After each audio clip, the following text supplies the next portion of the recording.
last week we began our discussion last week with that of many particles. We went from one particle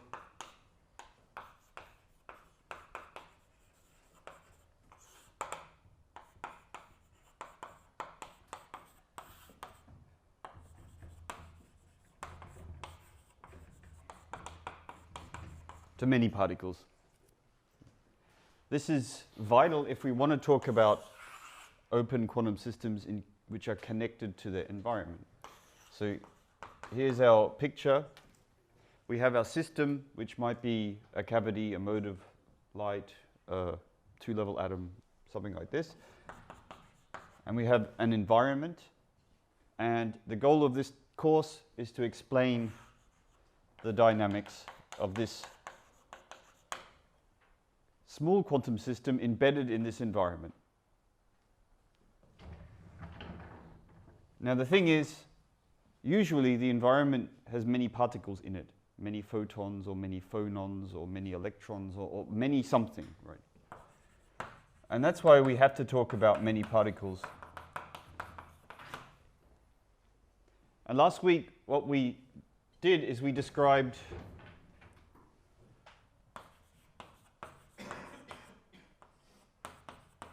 the Hilbert space that we should associate with a system of many particles. I'll say a Hilbert space because I'm hesitant to say the word the Hilbert space because there might be degrees of freedom we cannot yet observe that you should include in your description. This is a model that's very useful for describing many particle systems, but it might not be the right one. So far it's turned out to be very useful, but just beware that everything we say like this should be qualified. We shouldn't say this is the Hilbert space of a system of many particles, just in case we've missed something out. So we described a Hilbert space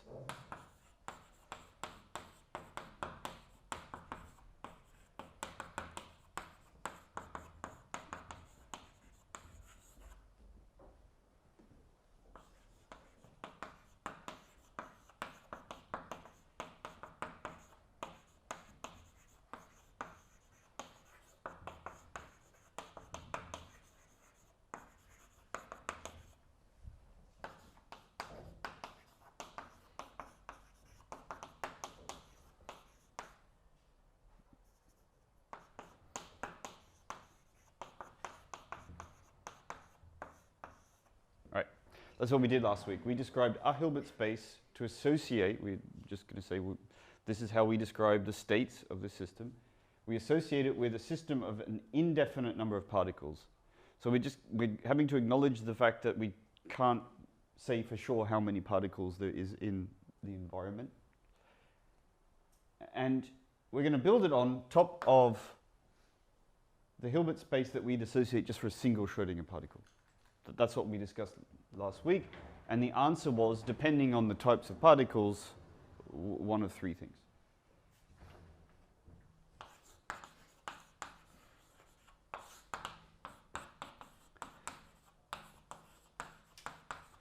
So the answer was Fock space. And here's the definition of it.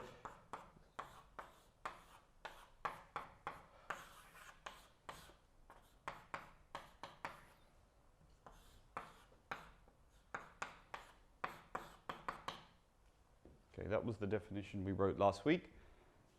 And this is for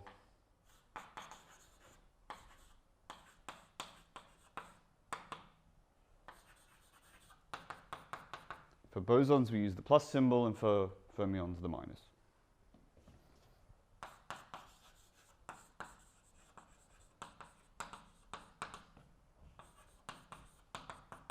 Okay, that was last week. This is a fantastically infinite space. It's really, really infinite because this space here, the single particle space for a single Schrödinger particle is usually infinite already. Just think of a particle in a square well.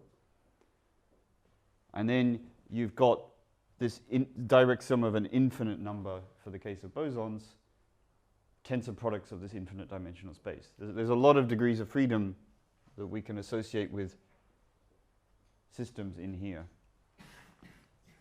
And recall just to remind you of the notation, this H superscript n thing is you tensor product this n times. And this p plus minus thing is the projection onto the symmetric or anti-symmetric vectors.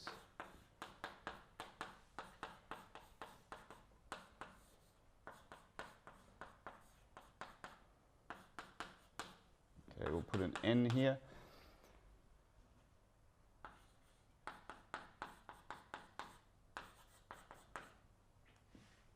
That's just it's a review of what we covered last week. Now today I'm going to take us away from this somewhat abstract object here. Oops. And we're going to spend the whole lesson dealing with the very, very simplest version of Fock space.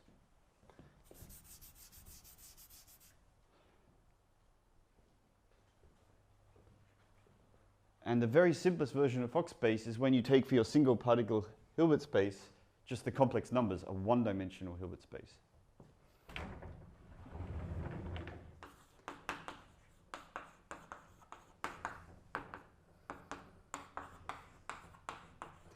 And as I mentioned last week, we're going to pretty much leave fermions behind for the rest of the course. We could indeed describe environments as gases of fermions, and this is certainly relevant for when you have a piece of metal describing a phosphorus atom embedded in a piece of metal.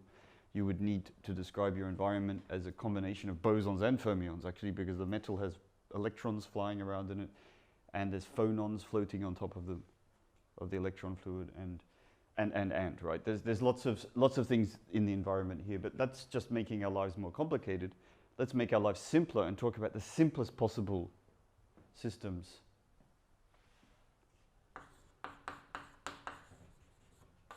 And at least understand those. So the simplest one is when your single particle Hilbert space is a one-dimensional space. Now this is where it gets useful for physics in the lab. This is the kind of system you need to use to describe a single mode of light in a cavity.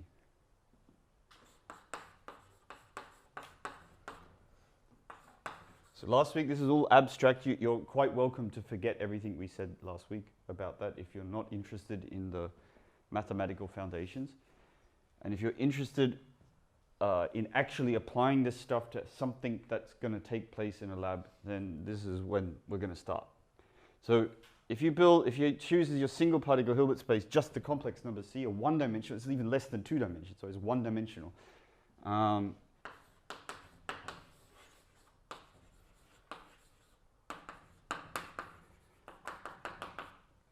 And then if you build yourself a Fock space using this single particle space, then we're going to actually encounter something quite familiar. So remember, we're doing bosons now. Fermions is trivial.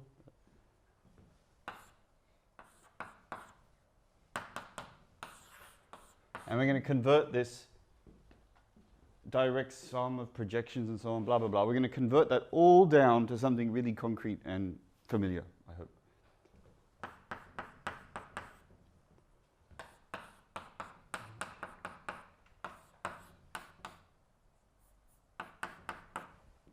All right, the first thing to observe about this Fock space is that, in fact, each of these subspaces here is one-dimensional.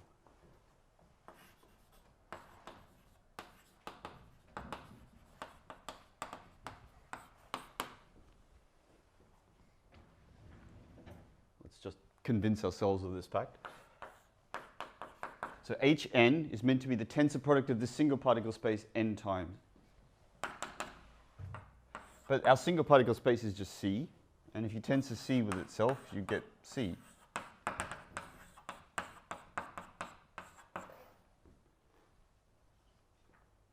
That's just something that's true about the tensor product.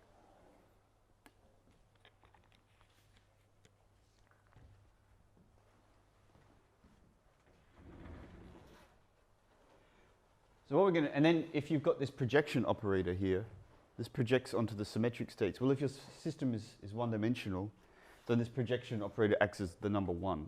So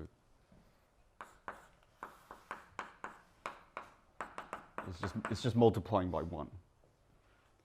And that means that we've learned that our Fock space for a single mode is none other than this infinite direct sum here, which may not look exactly familiar to you, but I hope so in the next board you'll recognize what that space is.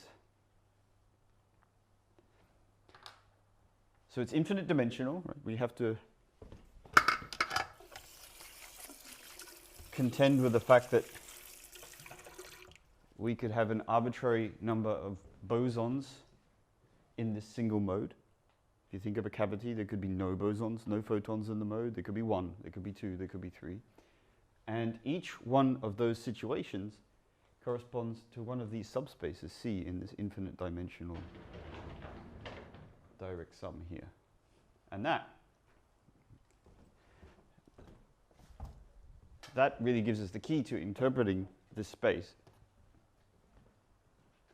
So if you want the formal isomorphism, it's isomorphic to this space here. But let's be slightly less formal and interpret each of these subspaces here.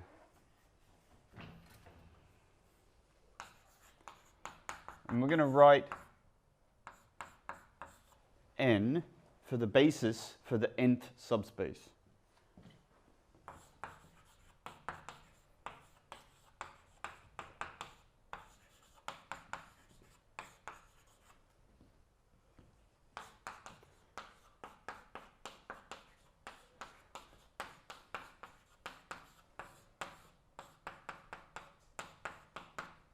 So remember that each of these spaces here is one-dimensional, and when you apply the projection operator, you still have a one-dimensional subspace. So there's only one vector you need to span the complex numbers, just the vector 1. And I like to put kets around things, so that's meant to be just the vector that's the basis for this nth space there. So that means that an arbitrary state in this Fock space of one mode is something that can be expressed as a sum of basis vectors, yeah?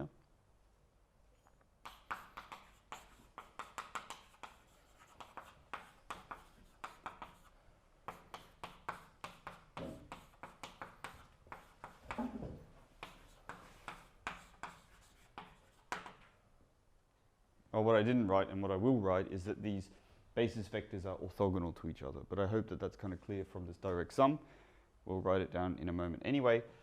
So an arbitrary state psi in Fock space has the form, well, it's some linear combination of these basis vectors, right?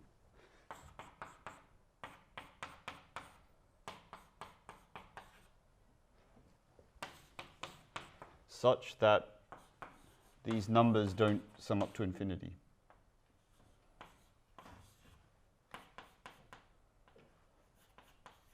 There we go. An arbitrary state in this particular Fock space looks like this.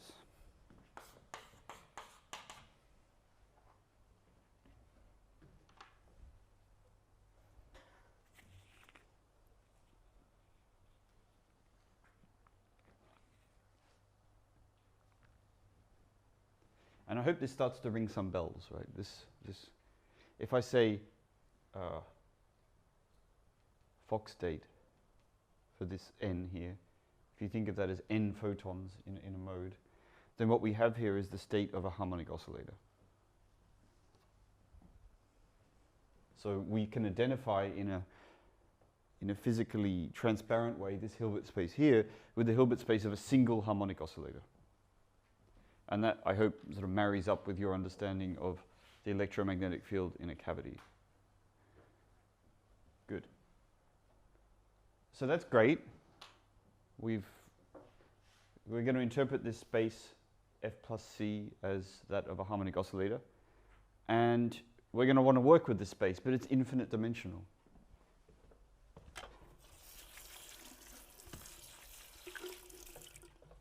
If we're going to carry out our program of understanding how systems interact with their environments, we're going to need to do a couple of things. We're going to need to say, well, what's the state of the environment? We're going to have to specify a state. we're going to have to say, how does the environment interact with the system? We're going to have to specify an interaction. But if you have an infinite dimensional space, then specifying the state of an infinite dimensional space is a bit tricky, right? You need an infinite number of numbers. And today we're going to talk about a way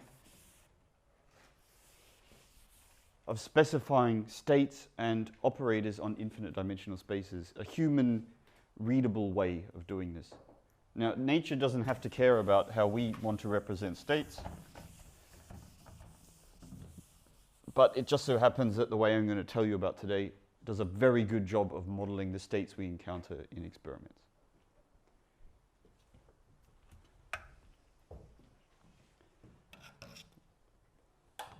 So the name we associate with a quantum system, an infinite dimensional quantum system with Fock space F plus C, the name we associate with that is a continuous quantum variable.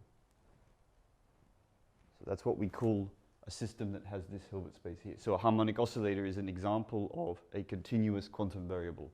A mode of light in a cavity is an example of a continuous quantum variable. And by the end of this course, we're going to model our environment as a lot of continuous quantum variables, and our system probably as a two-level system, or itself a continuous quantum variable. They're the ones that are really appropriate for experiments. So we have to spend some time talking about them. And I'll remind you of some facts about harmonic oscillators. And also, I will introduce you to some new techniques and tricks to work with quantum harmonic oscillators that'll sort of make the whole task of specifying states for the environment a bit easier. So let's rub this off.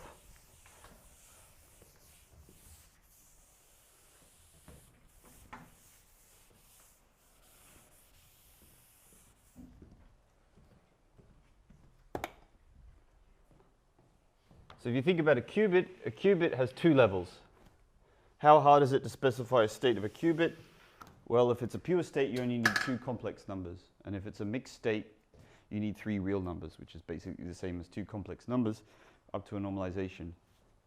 And so you never really had to worry about how you specified states of qubits. You just wrote those two numbers down, or those three numbers down. It's the same with n qubits. You need 2 to the n numbers, but there's usually no better way than to just write those numbers down in a list. Although there are some pretty advanced techniques we use these days to talk about states of qubits. When you have a single harmonic oscillator, you need to write down states of that harmonic oscillator. It's all very well to say that it's in a state, but until you've written down what that state is, you haven't said very much at all. And I'm going to show you today, one way of doing that, before I show you this, the way we use it in practice, is really to write down the infinite list of coefficients here, Cn, wherever I had them here. You could just write them all down. That's a perfectly legitimate way of specifying the state of a harmonic oscillator. Now, I want you to think about this for a moment. How can you write down an infinite list of numbers? Because this will give you the key to understanding everything we do from now on. You can't do that, right? Because as a human, you will run out of time. You start writing the numbers down, and eventually you'll die. You will never get to the end. So there's two naive ways to approach this problem. One is you say, I'll write down the first 100, and then hope that the error between my description and the real state is 0 or small. That's a perfectly legitimate way of going, and people do this all the time. Another way you can do it is you can write down an algorithm for the numbers. An algorithm is a box, and the box takes the number n and it spits out the coefficient Cn. So Cn, you have to know all the Cn's for every n, but it's enough to have an algorithm for those numbers. It's enough, you don't have to write them all down, you just have to write down a program that will give you those numbers. And a perfectly legitimate program is a function. So the exponential function, for example, is an algorithm. You give it the number n, and it hands back the number e to the minus n, for example. That's a perfectly legitimate way to specify a state in an infinite dimensional space.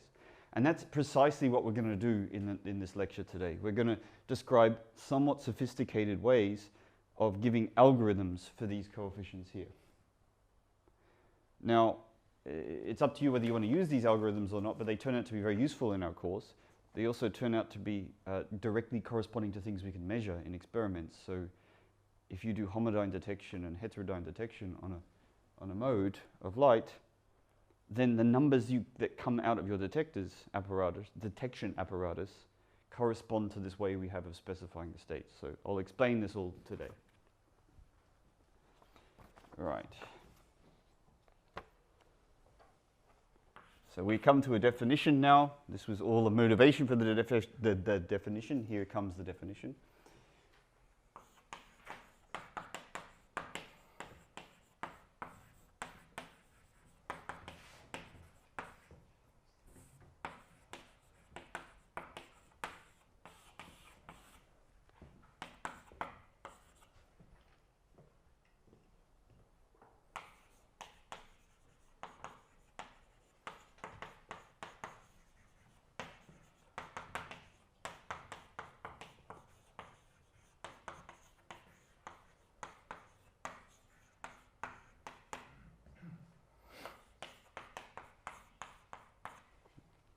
We hereby define this to be a continuous quantum variable.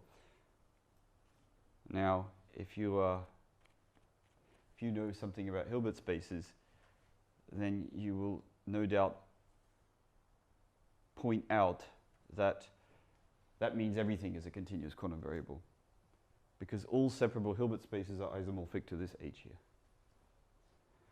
Yes, that's true, but that's not in the spirit of the definition. So this is a physical definition, which is why I haven't written definition and made it sound mathematical. So a physicist definition is one where you have to use your intuition to understand it.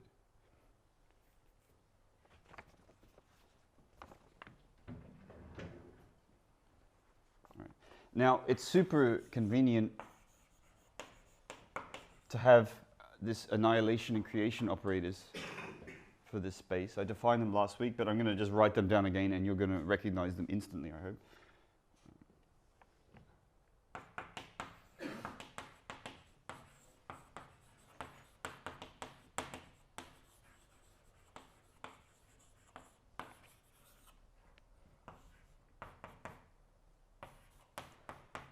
So remember last week we talked about annihilation and creation operators as being defined in terms of a state of the single particle Hilbert space, but for us the single particle Hilbert space has only one state, it's one dimensional, and hence the annihilation and there is only one annihilation operator and there is only one creation operator, so you may as well call it A. Similarly,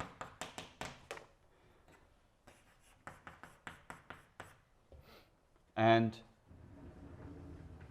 last week I wrote down the commutation relations for these guys. Well, this week we can write them down for these guys, and they are as simple as possible. All the rest 0.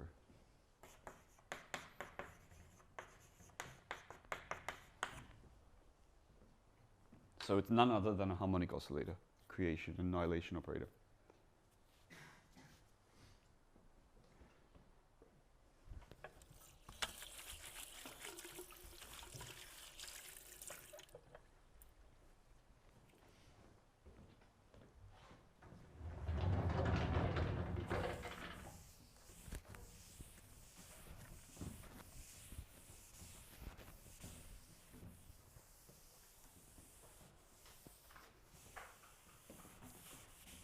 So one of the core prerequisites for this course is you've met the quantum harmonic oscillator.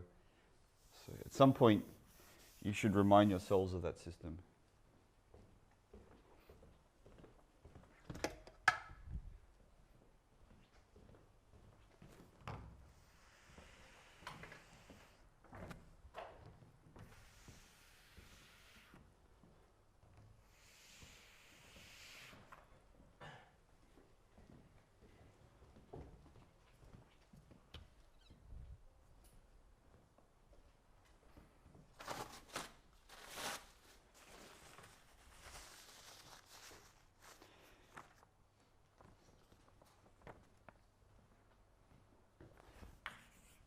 So these vectors that I introduced, these n vectors or these states, they are related to the annihilation and creation operators. You can actually prove that from the definition that we gave last week for the annihilation and creation operators. They're exactly given by applying the creation operator to the zero state or the vacuum state.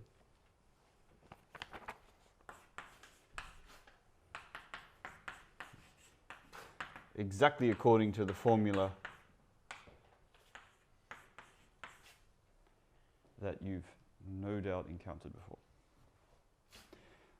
We also have that A, dagger A on the Fock state is n, so then this is the number operator here. And we also have that if you annihilate a boson from the state n, you get the state n minus 1, but you get a factor, of course. So that is, in fact, square root n, I think.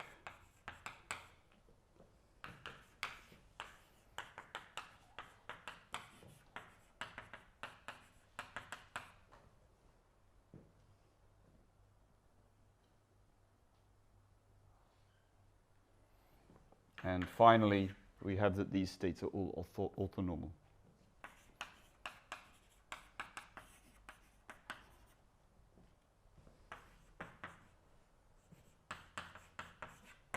All right, we're done with the review of harmonic oscillators.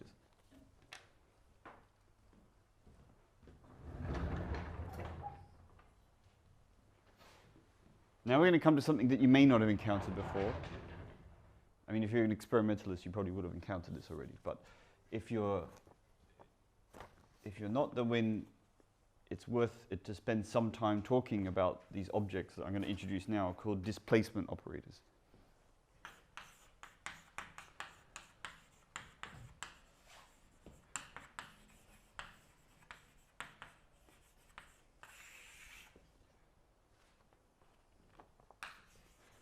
So let alpha be some complex number, and we're going to build an operator on our Hilbert space H.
Why would you bother defining one of these displacement operators?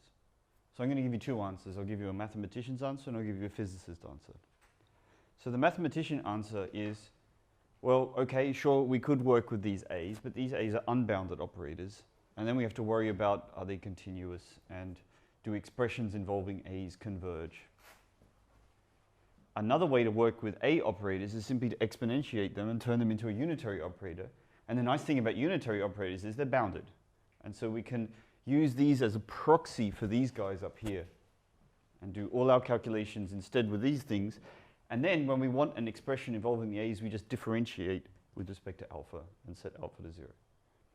So that was the mathematician's answer for why bother defining these operators here.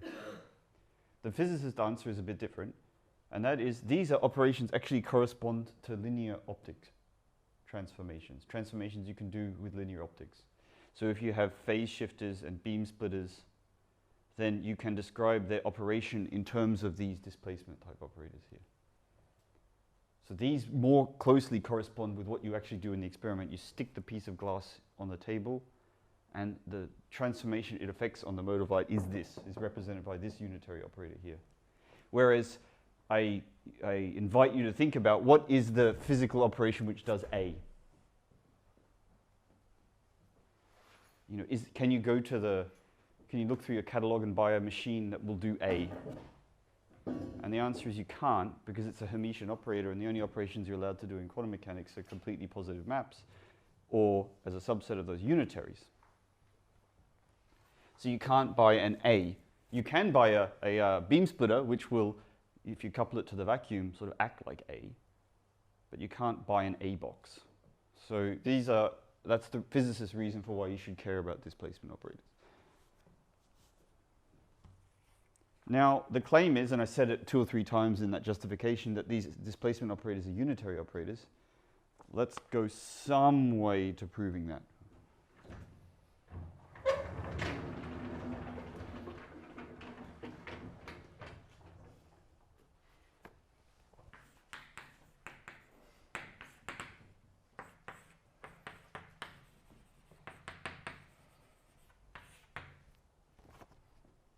In some sense, the proof is trivial, because the exponent here is I times by a Hermitian operator. So e to the I times by a Hermitian operator is unitary.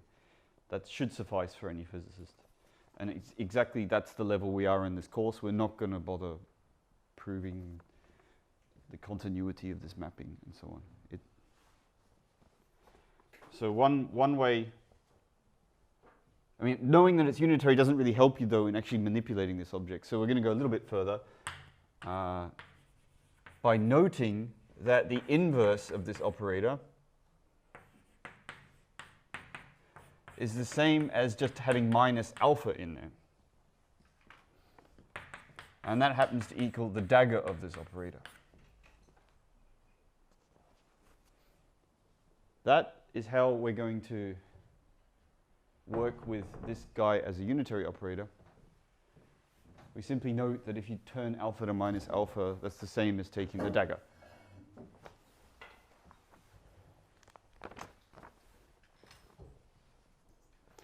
And so D is unitary, end of proof.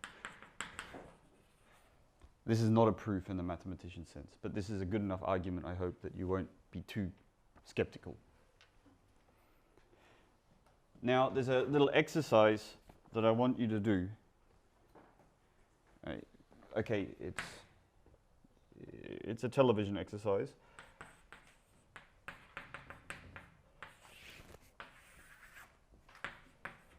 But I do want you to think it through, because if you won't be able to do half the calculations in the rest of today unless you've done this exercise. Prove that this displacement operator can be written as, and I always have to look up this formula because I always forget the factors of 2.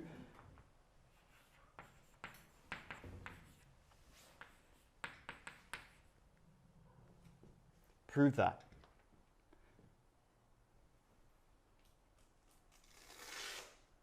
Now this is a total pain to prove. I really don't know a super elegant way to prove this.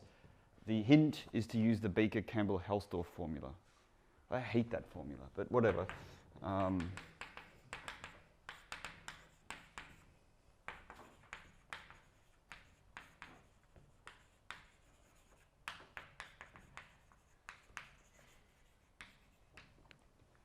That's the hint. I actually don't know how to prove it any other way. Well, apart from the super brute force way of writing out the exponential as a power series and somehow collecting it together. But that's not, I mean, that's not elegant, it's just, yeah. Okay, enough of that.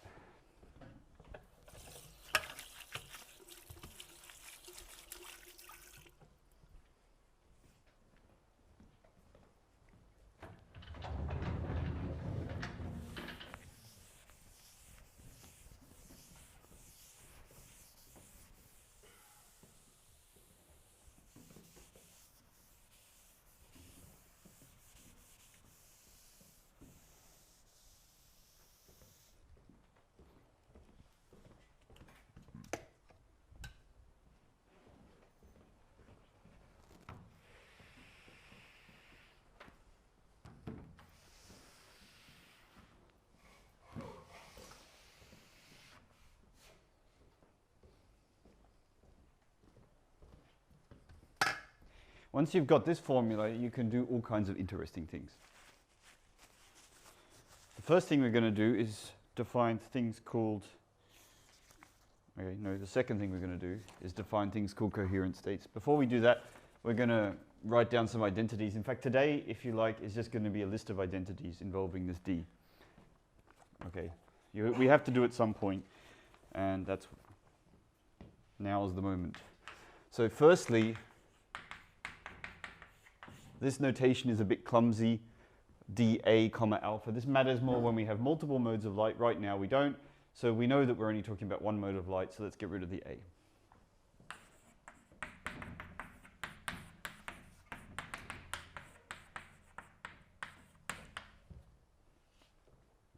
You've probably encountered this guy written like that anyway before. So let's write down some interesting identities now.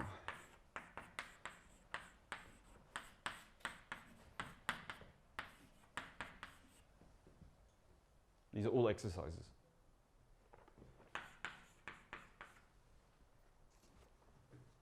I'll give you a hint how to solve some of them. Let me think.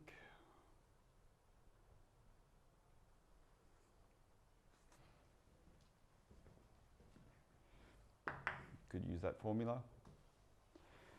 I don't like that formula. I like another way of doing it.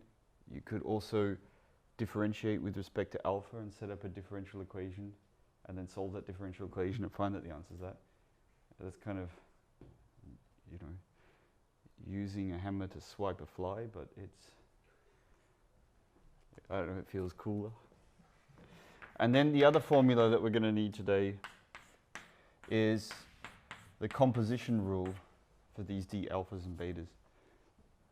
This is almost, if you like, the definition of these D alphas and betas.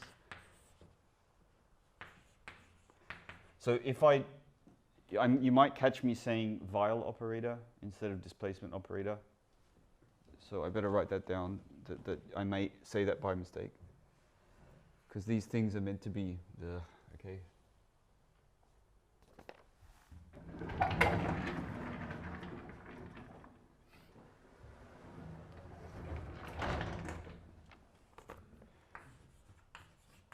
Depending on where you come from,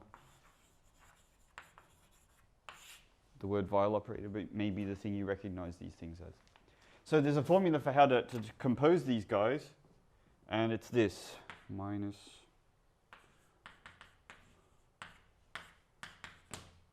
on 2 D alpha plus beta.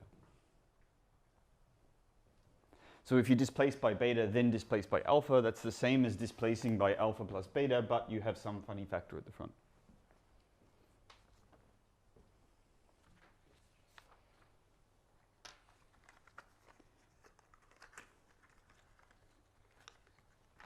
And pretty much with these two identities, you can get through this whole lecture today. Pretty much.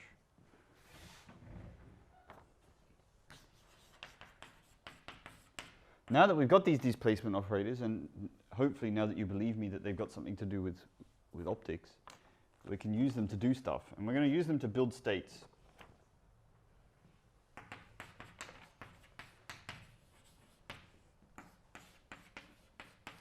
You take the zero Fock state, the vacuum, the empty mode, whatever you want to call it, and you apply this displacement operator to it, and you're going to get another state out, right? If D is unitary, then it's going to take you to something else. And that state is called alpha, and we call this a coherent state. And you can use this formula here, the Baker-Campbell-Hausdorff one, and use the fact that A annihilates the vacuum to work out an exact expression for this, the one that you might be more familiar with.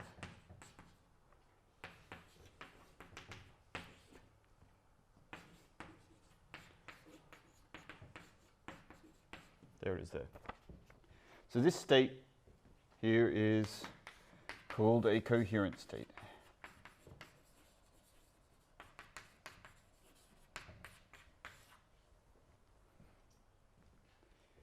And these are the ones that get prepared in experiments involving linear optics.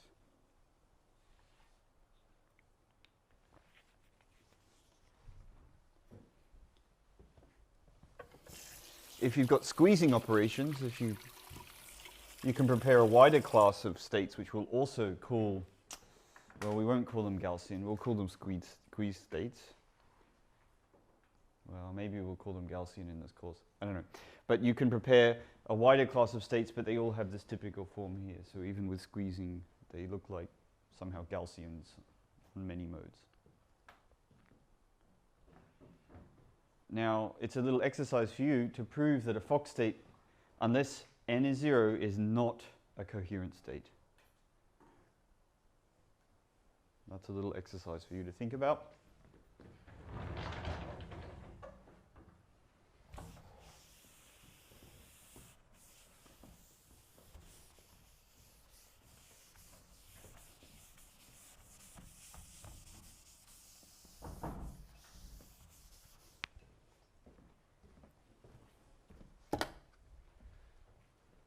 Now, coherent states are super useful not just because they are relevant for describing experiments. They're super useful because they're also mathematically have very many nice properties. And so let's understand the coolest property of the coherent state mathematically, in my opinion. In my humble opinion, this is the one I like the most.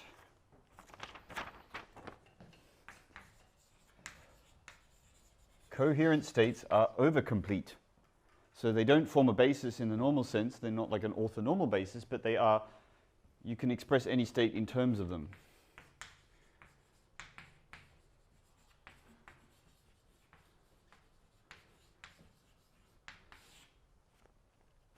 And what does this mean? It means that we're going to express this statement mathematically like this.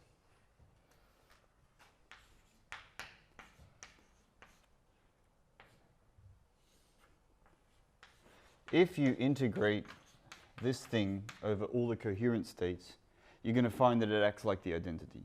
That's the one mathematical way of saying the word overcomplete here. And that's an exercise, not a very difficult one.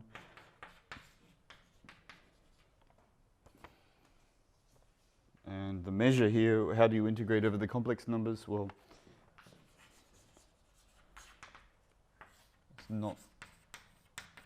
no tricks here, it's just d real part, d imaginary part.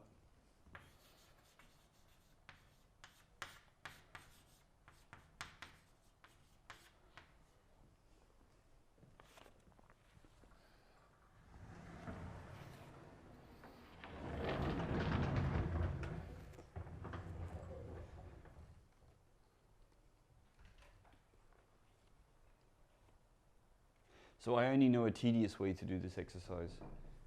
The tedious way that I know is you use this formula here to write n inner product alpha is e to the minus alpha blah blah blah alpha to the n.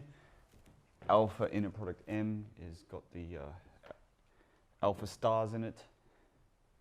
And then you just look at the integrand and show that it's 0 unless n equals m, and then when n equals m, it's pi. That's the way I know how to solve this. I don't know if there's a more elegant way, but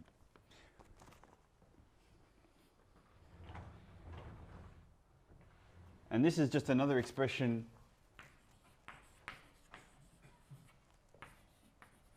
of this completeness relation.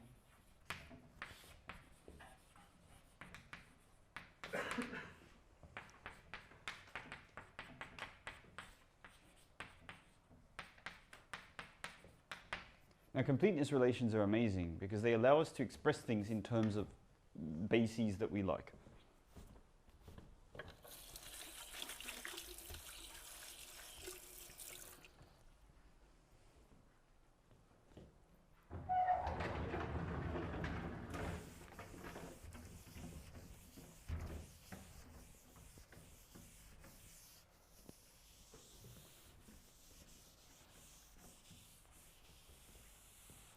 And I'll show you how that goes for coherent states. Suppose you have an arbitrary state and you want to express it as a linear combination of coherent states. I mean, I said that over complete, so you should be able to find a way to write any state as a linear combination of coherent states. One moment. How would we do it? Well, as long as you can compute the inner product between your state and an arbitrary coherent state, then turns out you can use the completeness relation to work out an expression for your state in terms of alphas. So let's do this all. Write all that down. So let psi be some state of your harmonic oscillator. And suppose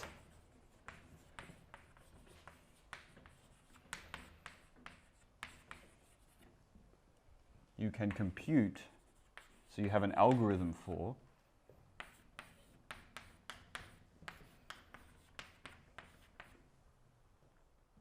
suppose you can do that. You can get that number for every alpha. Then this completeness relation allows you to write psi purely in terms of alphas.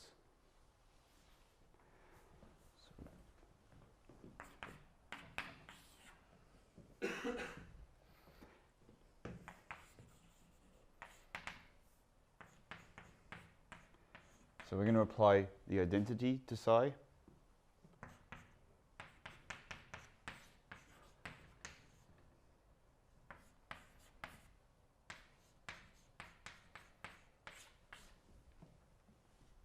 And we've just written with this one line here, let's call this f of alpha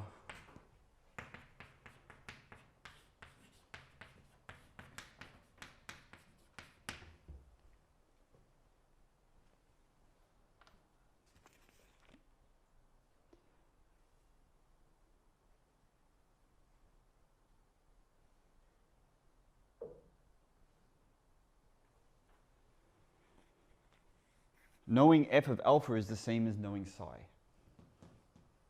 And that's extremely useful observation. That's in fact how we're going to work through this course. We're going to always, with some exceptions involving Fock states, specify states in terms of functions like this. This is called a quasi-distribution function. It's not the one we'll use most often. I'm going to spend the rest of today talking about one that's arguably more useful than this way of doing it. Now, why am I saying there's more than one?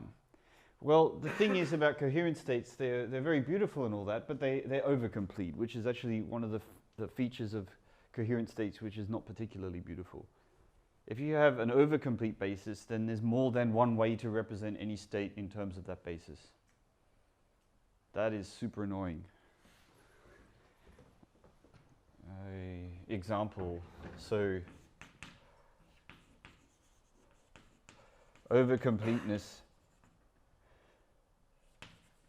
creates problems as well as solves them. So if you have three vectors in R2, right, these three vectors, so it's like E1, E2, and then you add a third one, W2, to your basis. So this is an overcomplete basis, right? You don't need all three to specify a point in R2.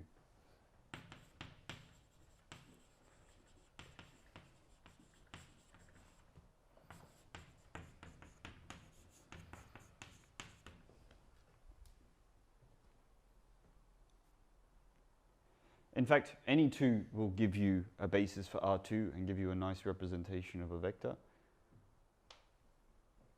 But if you insist on using all three, then there's an infinite number of ways to represent any point in R2. Suppose here's a point here. Well, you could work out its projection onto W and E2. That would give you a way of specifying W. Or you could work out its projection on E1 and E2, or on W and E1, or any combination thereof. And so you have this redundant representation of your state. You have more than one function f will give you exactly the same state. That's what this argument here is intended to convince you of. That's a blessing and a curse. It's a blessing in the sense that maybe this one was horribly ugly and you can find a really nice one. But it's also a curse in showing that two things are equal. Suppose you have f, you've got this integral with f alpha alpha. Is that the same as another integral with a g alpha alpha? Blessing and a curse.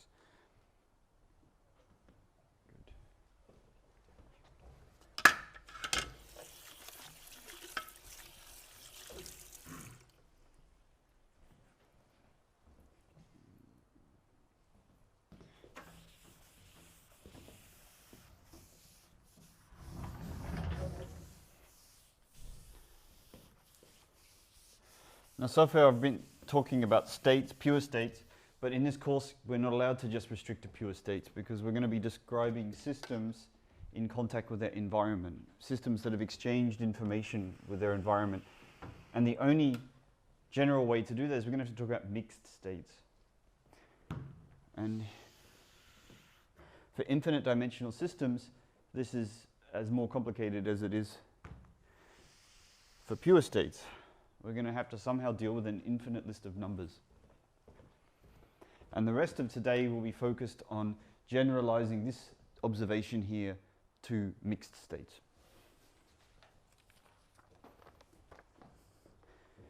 Because remember, a mixed state is dense, we usually represent them as density operators, so we're going to have to represent operators on this infinite dimensional space. An operator is just a matrix, right? You can think of it like that. And to represent an infinite dimensional matrix, well, you need like an infinite number of numbers, yeah, for every entry of the matrix. We're going to use these displacement operators to exactly find a way of specifying operators, just in this way, analogous to this way here.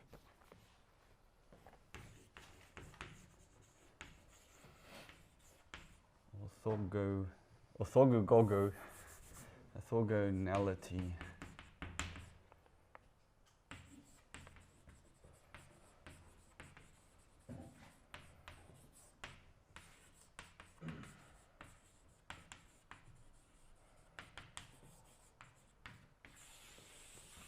So the next thing we want to discuss is the orthogonality and completeness of the displacement operators. Just as the coherent states are an overcomplete basis for Hilbert space, it'll turn out that the displacement operators are an overcomplete basis for the operators on Hilbert space. That's quite a pretty observation.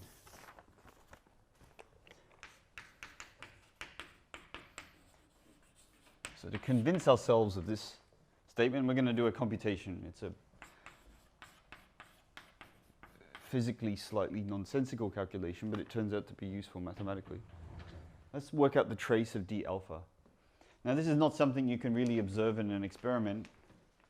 In fact, you basically cannot observe it in an experiment, because the only way you could get that number is if you had a completely mixed state of a harmonic oscillator, subject it to a displacement, and then coherently subject it to a displacement, and then work out the transition probability for that process. Problem being, you can't have a completely mixed state of a harmonic oscillator. It's infinite dimensional. That would be an infinite temperature state. And I don't want to prepare an infinite temperature state of a harmonic oscillator. That would be dangerous. So this is a mathematical trick, what I'm showing you, not something corresponding to something in an experiment.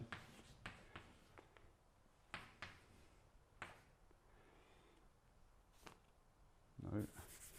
And the way we're going to do this mathematical trick is we're going to insert the identity.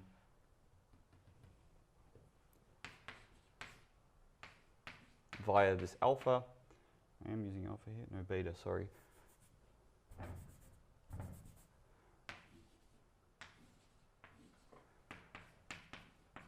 All right, so I've done nothing in this step here. I put the identity in. This is via the over-completeness relation.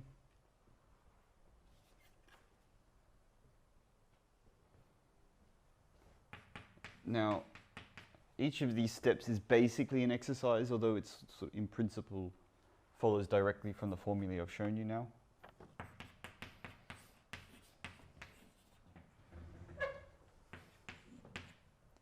The next step here is to note that any coherent state beta is just the same as putting a displacement operator on the vacuum.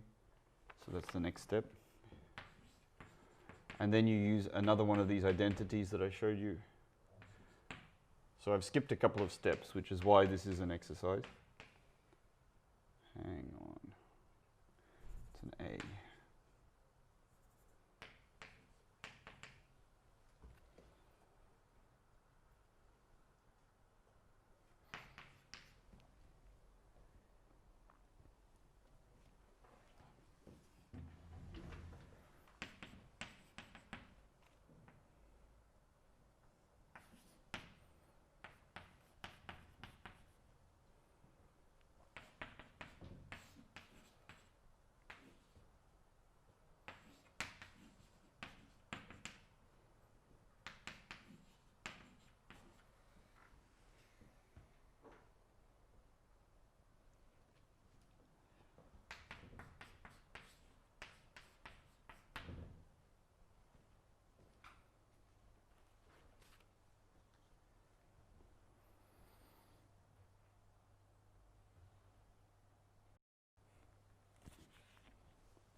Right, what have we done in this calculation? We've taken these coherent states here, we've replaced them with displacement operators on the vacuum, and we've used this rule for taking the products of displacement operators to get this expression here. That's an exercise, it's a couple of lines. And now we've got the a displacement operator. It's a funny looking one, just applied to the vacuum state. If you use the Baker-Campbell-Hausdorff expression here, then you can get this number here. Now this is a number. And this number has, it's the exponential of some complex number. In fact, it's the exponential of a real number. I think. No, a purely imaginary number, right? It's the exponential of a purely imaginary number. And it just so happens that this integral here is none other than a representation of the delta function.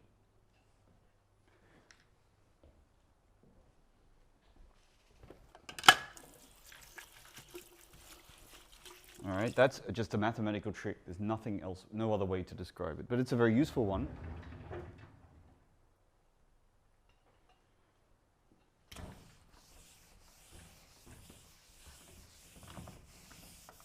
And we're going to exploit that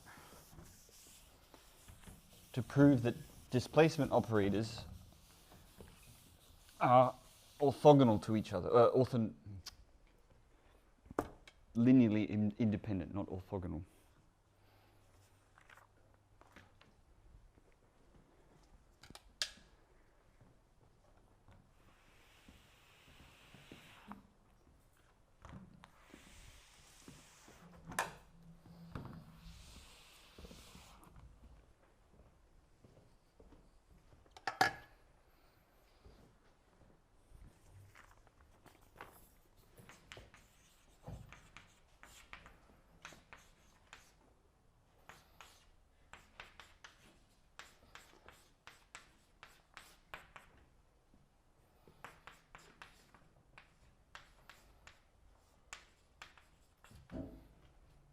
Hence that, okay?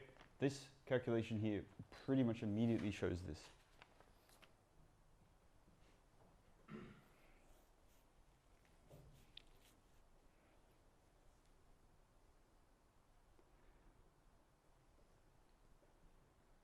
Super.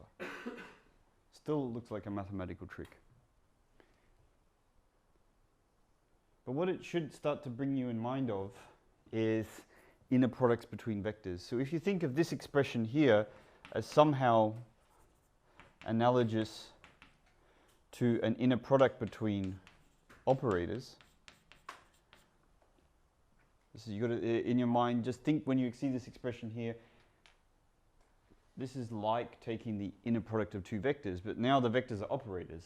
But we can still interpret this thing as an inner product symbol. This expression here is like the completeness relation if you regard these operators as vectors.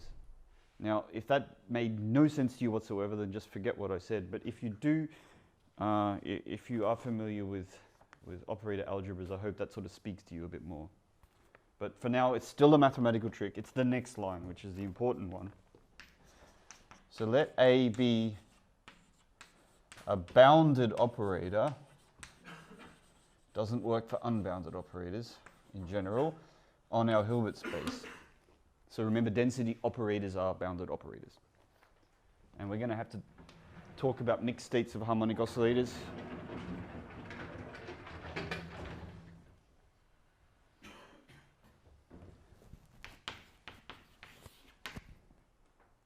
And what we're going to show is that we can express our operator, not the state, now an operator, in terms of a linear combination of these D's.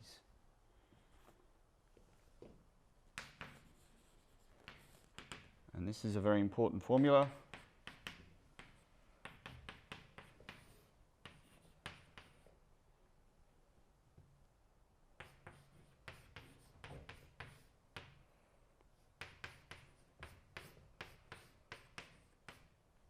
So I'm going to put a box around it.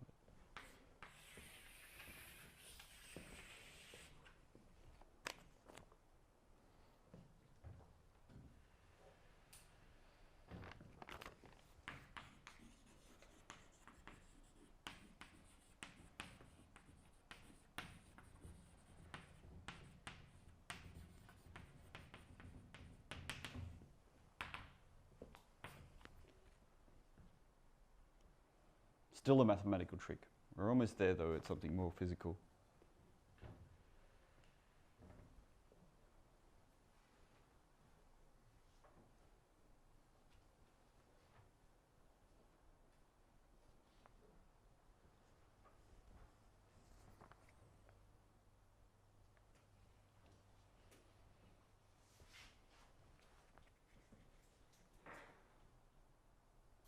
So I'm going to go ahead and prove this in the next couple of lines, but let's just look at what this says. If you think of d alpha as like a coherent state, then this looks exactly like and this like an inner product, this looks exactly like the overcompleteness relation and how we use it to express a state psi in terms of a linear combination of alphas. But now we've got an operator A, and we're expressing it in terms of a linear combination of d alphas. This thing here has a name. It's called chi of minus alpha, otherwise known as the characteristic function. So this allows us to express any operator A in terms of a linear combination of these displacement operators d alpha. And that is the most powerful version, the most powerful useful feature of these displacement operators, in my opinion, that you can use them to express operators in terms of them. And these are a more manageable object. And we're going to start specifying, we're going to turn this relation around. We're going to say, suppose we have some chi alpha. What's the operator that comes from that chi alpha? So we use the right-hand side as our way of specifying operators. This will be extremely useful when we start looking at dissipative processes. So let's prove this.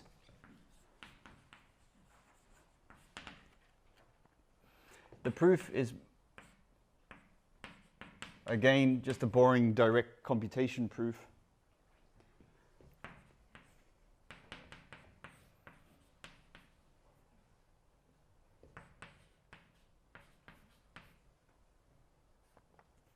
Assuming this is true, we're going to compute the left-hand side and the right-hand side, so I've got to put a question mark there. We don't know that these are equal yet.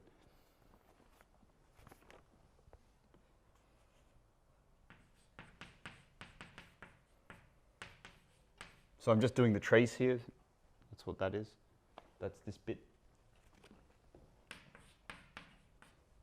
And then there's an N and an M, like that there.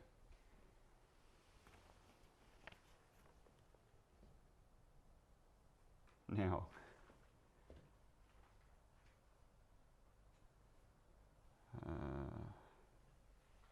oh yeah, right, okay. So I'm going to call this I. We're going to, that part there involving d alpha L n d alpha m, it's going to be called I. No, not yet, sorry.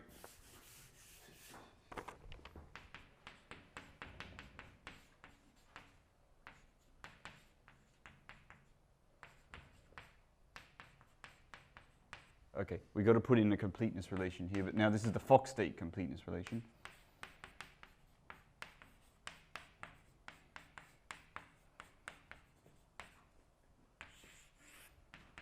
That's I.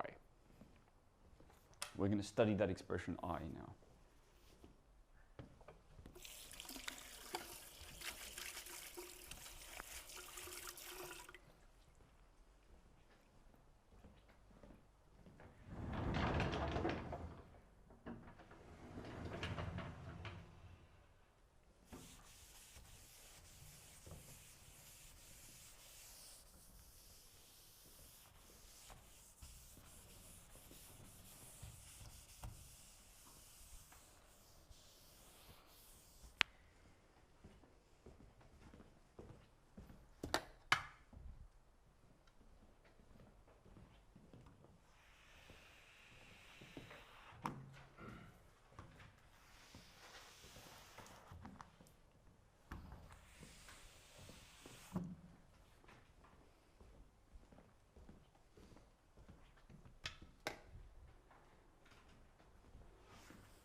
Now for the moment, we're going to just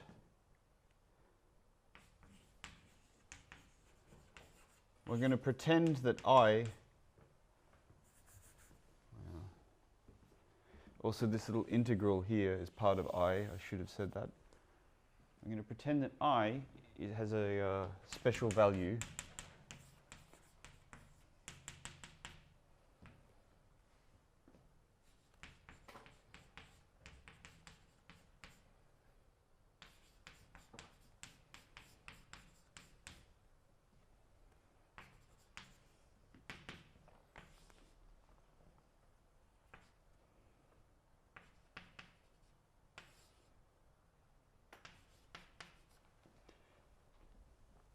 Suppose I equaled that.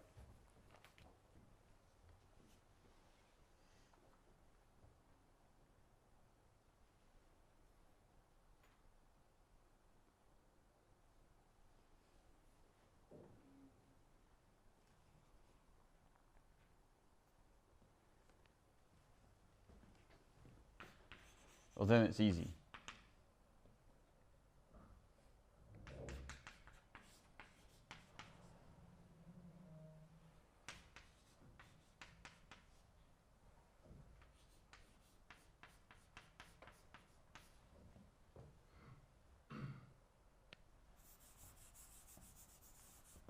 Let's call this the right-hand side here.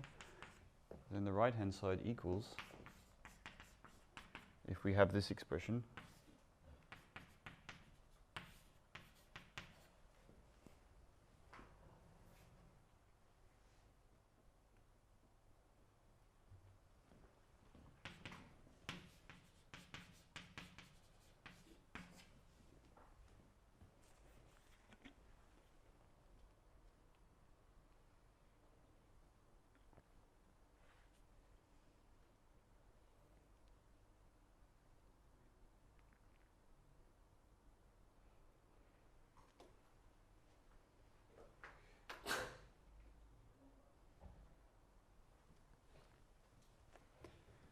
so as long as I equals this convenient formula in terms of delta functions, then it's all good.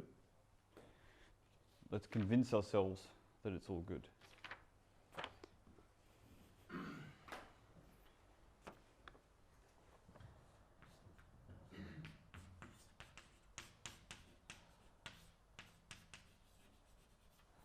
And it turns out I follows from a more general statement about these displacement operators.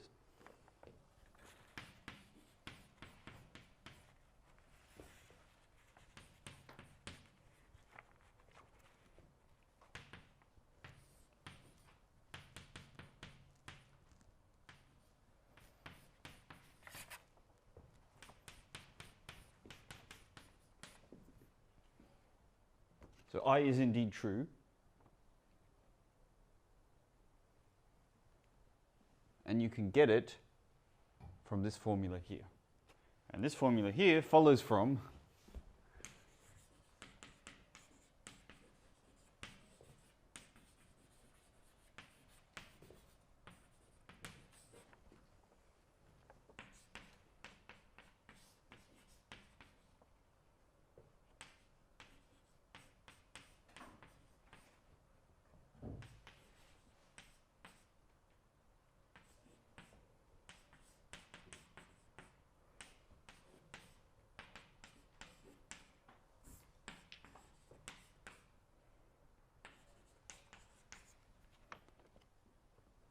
not the only way to prove it, but this is sort of the least tedious way, which is unfortunately an exercise for you.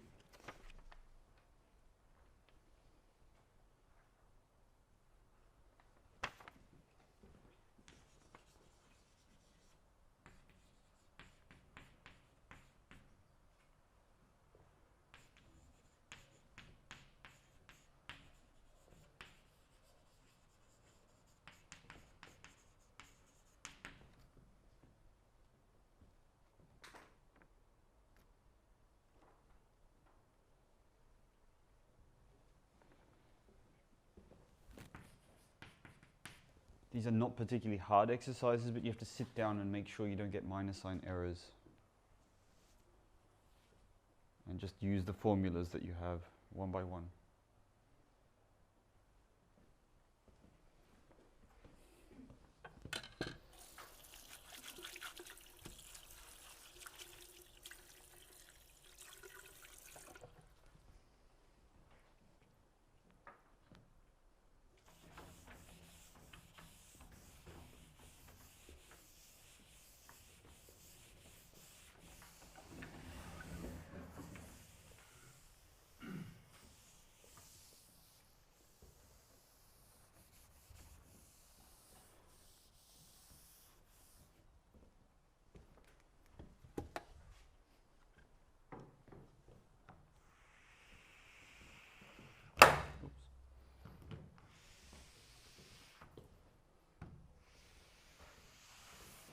So we're almost done now with our discussion of specifying states and operators for harmonic oscillators. I have really one more observation to make, and that's to do with density operators. And it brings us to the topic of things called characteristic functions.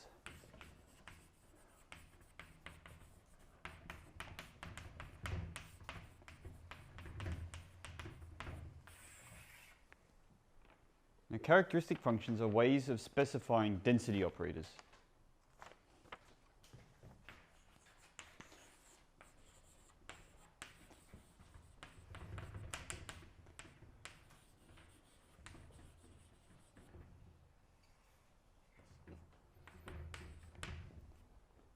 Now, in this course, where all our density, or all our states are represented by density operators, which means they are positive operators whose trace is 1.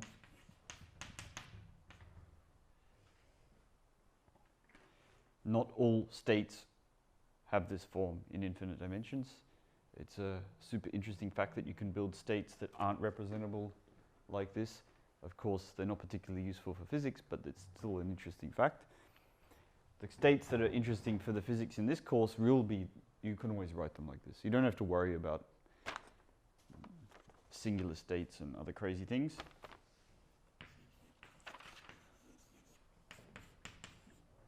So we're going to call by alpha, chi alpha the expression trace of rho d alpha.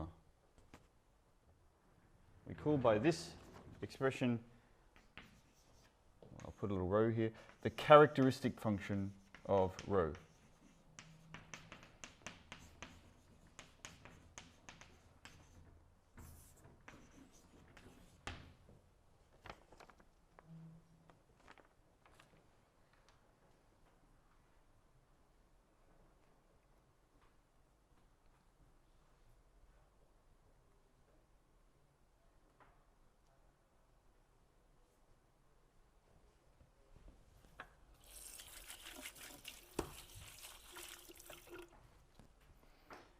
This is a really interesting function, chi of rho.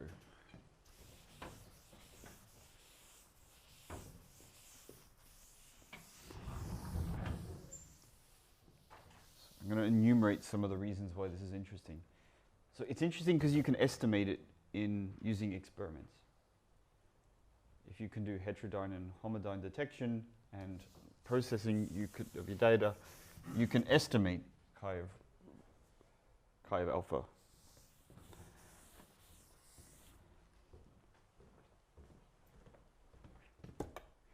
It's related to, and we'll get to this in the next lecture, the Wigner function. If you just express this in terms of real and imaginary components and take a Fourier transform, then you get the Wigner function from the characteristic function.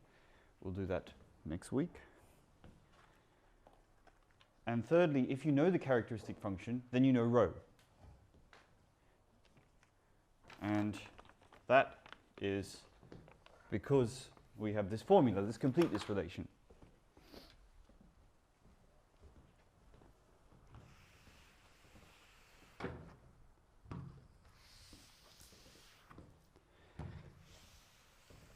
The fact that rho is a Hermitian operator places some constraints on the shape of the characteristic function. If you take rho dagger,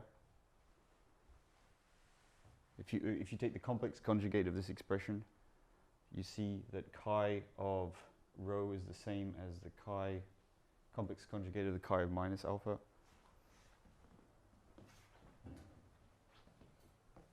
And as I said, knowing chi means you know rho.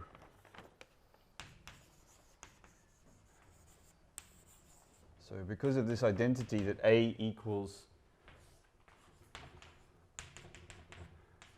trace of A d dagger alpha d alpha,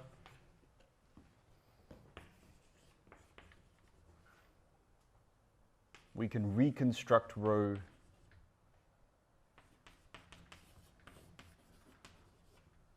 from just knowing chi of alpha.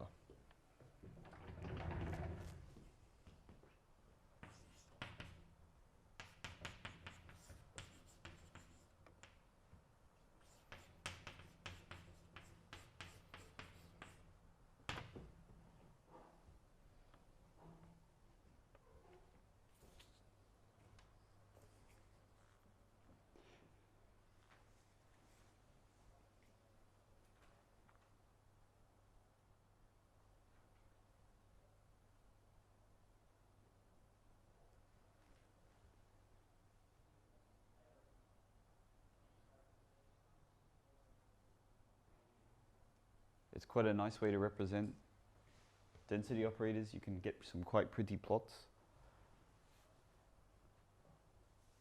especially for coherent states. It's boring. It's always a Gaussian bump in the complex plane. But for Fock states, it's got some nice ring structures and ripples, and other interesting states also have some pretty properties when you plot them in Mathematica. That's all I want to say about single mode. Well, not quite. I'm going to talk about Gaussian states next week, both of single and multiple modes. But this is more or less all I wanted to say about representing how we represent single modes of continuous quantum variables, how we do that mathematically. I'll just say a couple of words about multiple modes.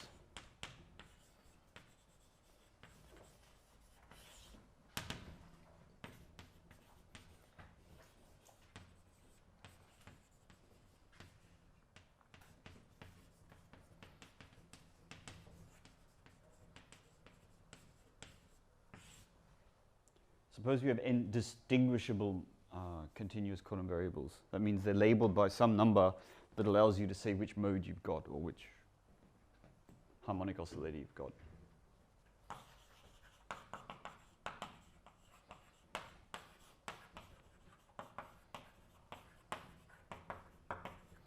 They might be labeled by mode number or polarization or angular momentum or whatever way you have of distinguishing these modes. So the Hilbert space for this setup is just then the n-fold tensor product of this original Fock space.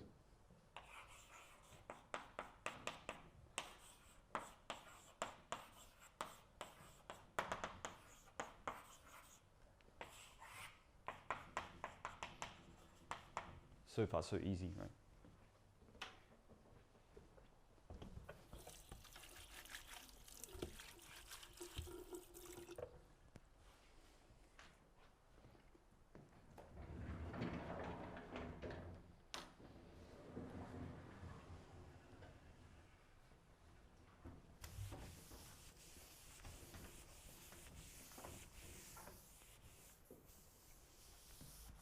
If they were indistinguishable continuous quantum variables, we'd have to apply the symmetry thingy. But they're distinguishable. They're labeled by polarization or something. Then I'm just going to write out how we would generalize everything we said today to the multiple mode case. And it's just as straightforward as you would imagine.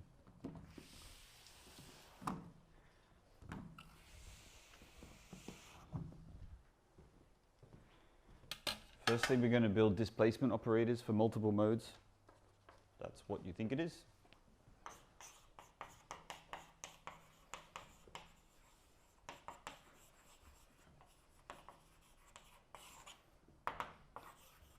So now we just have n complex numbers. And we define d alpha for this list of complex numbers just to be the tensor product of the d alphas.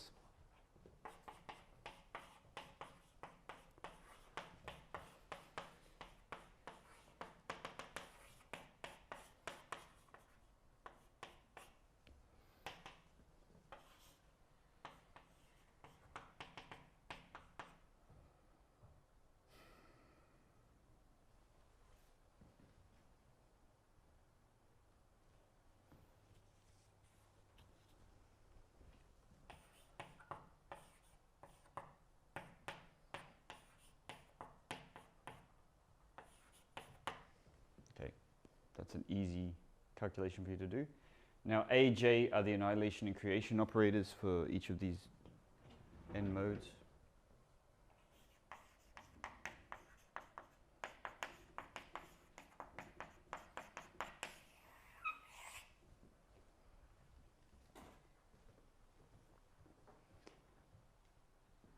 So that gives us our coherent states for n modes, which is tensor products of coherent states.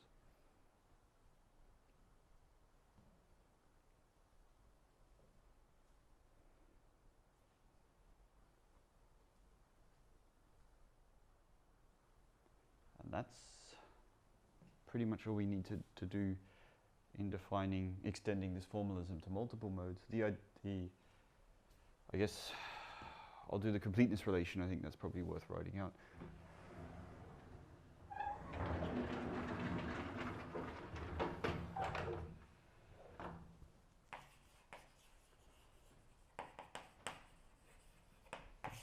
We just define coherent states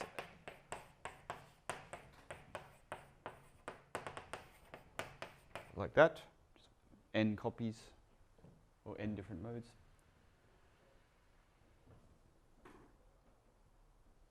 And we have completeness relation.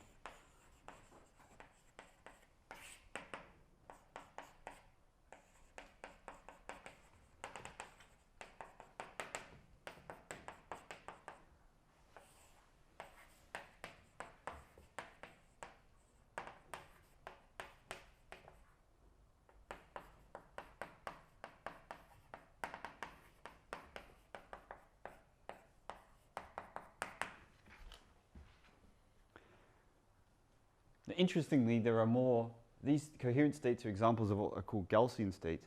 It turns out there are more Gaussian states than there are coherent states in multiple modes. That's kind of interesting, and we're going to encounter these in the coming weeks. And a special class of Gaussian state that we're going to encounter are so-called squeeze states. They're ones that you get by applying displacement-like operators to multiple modes, but they're not product states, they're entangled. We're going to meet them in the coming weeks. But for today, I think we'll stop here. I think we've covered everything I want to cover for today. And next week, we will discuss Gaussian states in general. What are they? What are their properties? How to define them? Okay, thank you very much.